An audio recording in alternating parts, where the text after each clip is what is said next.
As soon as we enter this world, society begins to shape our lives. Social issues regarding healthcare influence every aspect of our well being, from our physical and mental health to the treatment we receive from doctors. In 2017, there were 1.34 doctors for every 1,000 Indian citizens, and this is seen to be predicted to be dropping to a number of 1.03 per 1,000 Indian citizens by 2024. This is meager compared to the ratio of 3 seen in the developed countries. India spends just 1.26% of its GDP on healthcare, and even our aim of increasing it to 2.5% is 8% short of the developed world. I am fully aware of the fact that a doctor also has a limit to which they can work each and every day. It can get mentally and physically draining, which combined with a meager pay is not too motivating.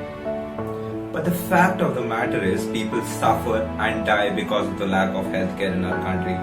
A patient travels from their rural dwellings to a tertiary healthcare center after being shoveled out by their primary healthcare centers due to the lack of facilities in hope of treatment.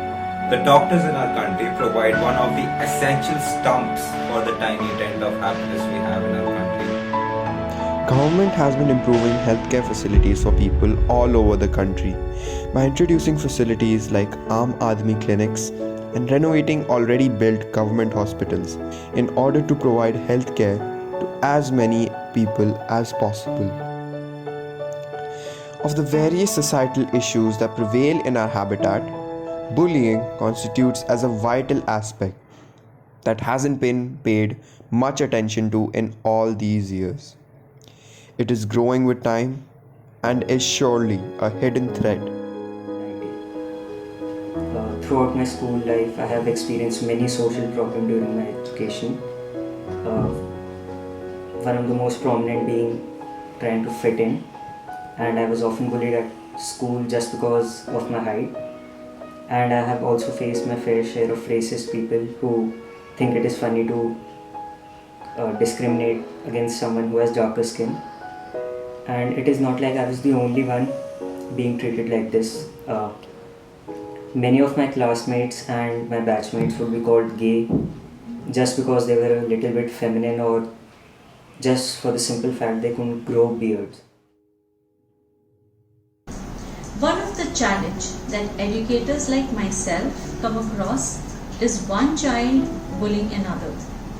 And it is heartbreaking to think of the pain and despair that leads a child into a devastating grief due to bullying. Bullying is actually a vicious act that can never and must never be legitimated. A system that I have been following and seem to have worked for me, I'm going to share.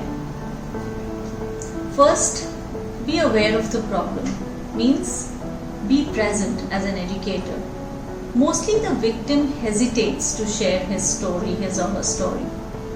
Through your routine classroom interactions, convey that trust to your students that you are there to listen to them. Next, walk your talk, means most important requirement for sharing is the existence of trust. Your students will be able to trust you only if they are able to identify with both the humility and your firmness. Secondly, be aware of the cause of the problem, that means cause of the bullying. Over the past few years, our country has been trying its best in order to improve and make this democracy truly for the people,